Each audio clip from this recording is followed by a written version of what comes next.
যুক্তরাষ্ট্রের বিমান হামলায় ইরানের পারমাণবিক স্থাপনাগুলো পুরোপুরি ধ্বংস হয়নি বলে জানিয়েছে মার্কিন প্রতিরক্ষা গোয়েন্দা সংস্থা ডিআইএ।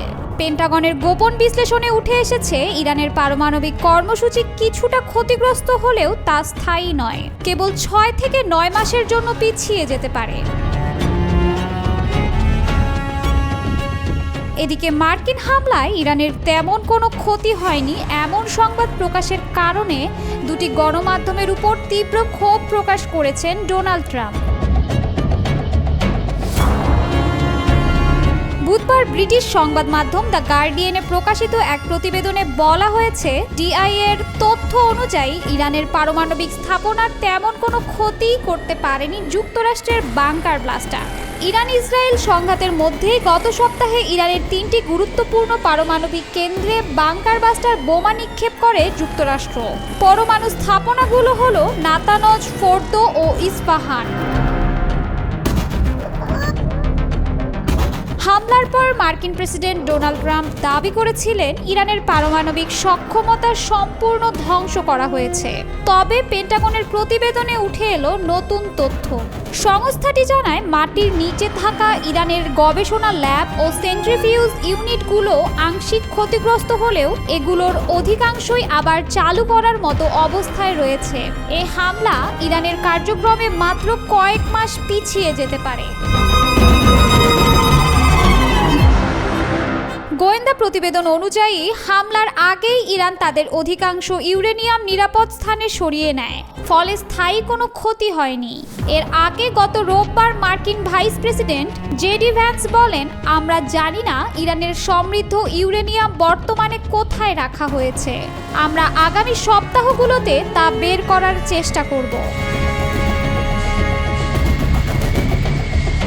অন্যদিকে আন্তর্জাতিক পারমাণবিক শক্তি সংস্থার প্রধান রাফায়েল গ্রোসি বলেছেন, আমরা 400 কেজি 60% সমৃদ্ধ ইউরেনিয়ামের কোনো হিসাব রাখতে পারছি না। অবশ্য মার্কিন প্রতিরক্ষা মন্ত্রী পিট হেগসেথ দাবি করেন, সফল হামলায় স্থাপনাগুলো চূর্ণ বিচূর্ণ হয়েছে। তবে জয়েন্ট চিফস অফ স্টাফের প্রধান জেনারেল ড্যান কেইন বলেন, 3টি কেন্দ্রই আঘাতপ্রাপ্ত হয়েছে, তবে সম্পূর্ণ ধ্বংস হয়েছে এমন কথা এখনই বলা সম্ভব নয়। চূড়ান্ত মূল্যায়ন এখনো আসেনি।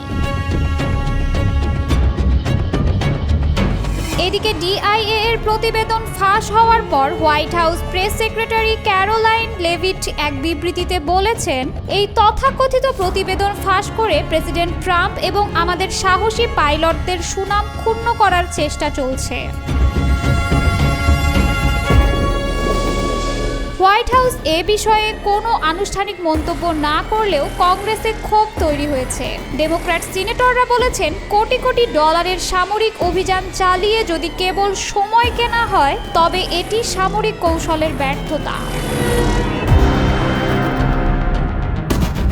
অন্যদিকে ইরানের পক্ষ থেকে জানানো হয়েছে, আমরা ভয় পাইনি, যত দ্রুত সম্ভব আমরা পারমাণবিক প্রকল্প আবার চালু করব।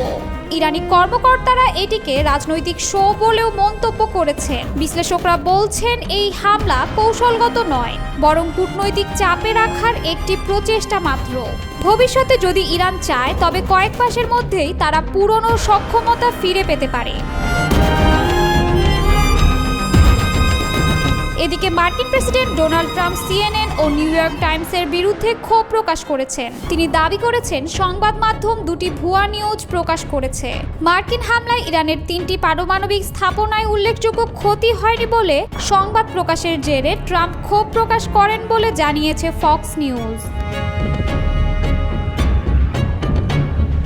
ট্রাম্প ট্রুথ সোশ্যালে লিখেছেন, সিএনএন ও নিউ ইয়র্ক টাইমস একসঙ্গে মিলে ইতিহাসের সবচেয়ে সফল সামরিক হামলাগুলোর একটিকে হেয় করার চেষ্টা করছে। ইরানের পারমাণবিক স্থাপনাগুলো সম্পূর্ণরূপে ধ্বংস হয়ে গেছে। নিউ ইয়র্ক টাইমস ও সিএনএন দুটি জনগণের কাছে সমালোচিত হচ্ছে। সিএনএনের একটি রিপোর্টের নাম প্রকাশে অনিচ্ছুক সূত্রের বরাতে বলা হয়েছে, ট্রাম্পের নির্দেশিত হামলাগুলো তেহরানের পারমাণবিক কর্মসূচি পুনরায় চালু করার ক্ষমতাকে গুরুতরভাবে ক্ষতিগ্রস্ত করতে পারেনি। ডিফেন্স ইন্টেলিজেন্স এজেন্সির প্রাথমিক প্রাথমিক গোয়েন্দা মূল্যায়ও তুলে ধরে সংবাদ মাধ্যমটি। সেই গোয়েন্দা তথ্যে দাবি করা হয় ইরানের পারমাণবিক কর্মসূচি 1 বছরেরও কম সময়ে পুনরায় চালু হতে পারে।